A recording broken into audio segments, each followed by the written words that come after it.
all this is basically doing in the book of Hosea, Hosea is showing these people a bunch of woes and things that's going to happen to them because of the way that they act.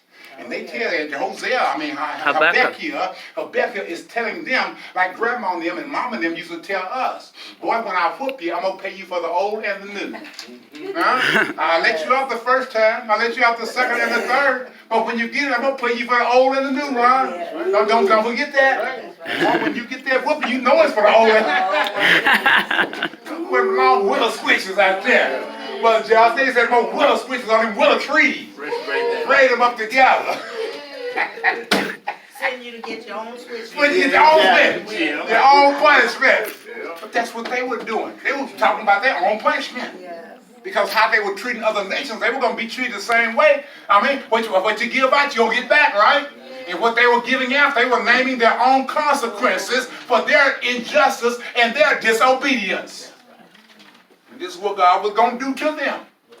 But he's also reminding them, don't worry about all this stuff, Sister Mary, that goes on in this world down here. Huh? Why? Because the just shall live by faith. And Paul came along in Romans and said the same thing. But the just shall live by faith. Huh? I mean, that's something that we have to allow to marinate within our spirit. I mean, because stuff happens down here. Don't tell me it don't bother you if you're still human. Sometimes it bothers you how people get away with stuff. Huh? And don't seem like nothing never happened to them. They ain't never sick. Always got a good job. And we be struggling like I don't know what, Mary. Got all kind of stepping blocks in our way and stuff. But just realize that God knows everything that goes on down here. And he never did leave them in a situation as to where they had no hope. God always gave them hope, regardless of what they were doing. So don't ever think that God put you in a hopeless situation. Because verse 14 talks about revelations. Isaiah 11 chapter we went through, it talks about when Jesus come back. How things are going to be down here. How he's the one that's going to bring justice. He's the one that's going to bring peace. His glory. It talks about his glory. Habakkuk recognized God's glory. That Shekinah glory. He talked about, because he talked about even in Revelations that they're not going to have no need for light, no sun, no moon, but the glory of the Lord himself will be the light of the city. Yeah. What kind of glory is that? Moses came down that mountain. They couldn't even look at him. They couldn't look at him. Because he had been with the Lord, and the Lord's glory was upon him. Yes. Amen. When you all read this lesson, if you have precepts, you can look at a little bit of the background of that. There's some good information in there. These words serve as much more pointed rebuttal to Habakkuk, because some people use that scripture out of context. That's what they're talking about when he says, write the vision and make it plain, and he who reads it will run with it and don't worry about it. It's not going to tarry, but it will surely come. And people now use that same scripture to write down their vision to the Lord, and to make their vision plain to the Lord. And say, the Lord said, it may tarry, but it will surely come, whatever that vision was. I had a vision to build a new church. I use that scripture. But that's kind of like out of context. That's not what it's talking about. Yeah. It's talking about punishment. It's talking about justice. But then when the Lord is going to bring justice. But whenever you decipher that and put it in the context that you want it in, it's going to mean the same thing that the writer said it meant. I don't care how we try to use it. It's going to be still in that particular context.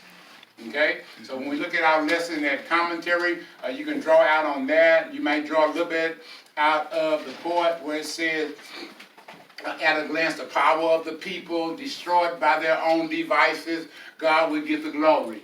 Okay, it talks a little bit about some of the issues in there, and the in-depth, the power of the people in 2:6, and destroyed by their own devices, some stuff that we kind of covered already. Instead, and I'm going to give you a good illustration when it talks about destroyed by your own devices. And remember, during this quarter, we will be dealing a lot in the Old Testament, and at some point in time, they will get to the book of Esther, and you'll learn the story of Esther and Mordecai, and how Haman devised a device to destroy the Jews, set a trap and build a gallows for Esther's uncle Mordecai.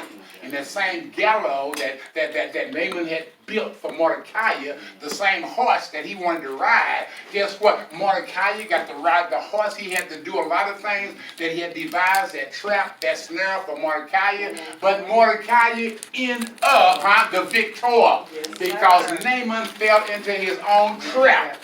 And he was hanged at that same gallows that he built for Mordecai. That's all that sin when it says destroyed by your own devices. Yeah, he built the gallows for him. The gallows destroyed him, didn't it? Yeah. That's the same thing with a lot of stuff. Come on, and we destroyed by our own greed and devices.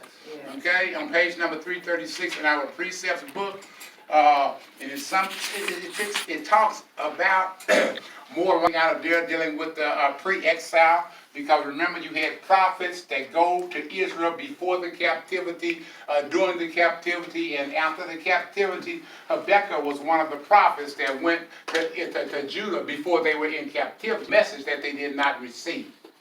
Okay? We've been discussing the book of Habakkuk, and it's been dealing with justice, and we looked at justice and injustice and no justice, and realized that's what's going on in our society today.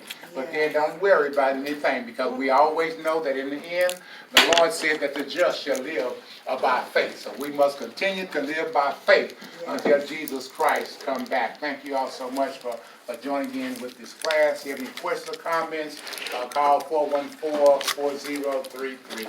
Always remember that the just shall live by faith. Also that heaven is real, hell is hot. Amen. The King is coming, ready or not. God bless you and God keep you. Amen. Amen.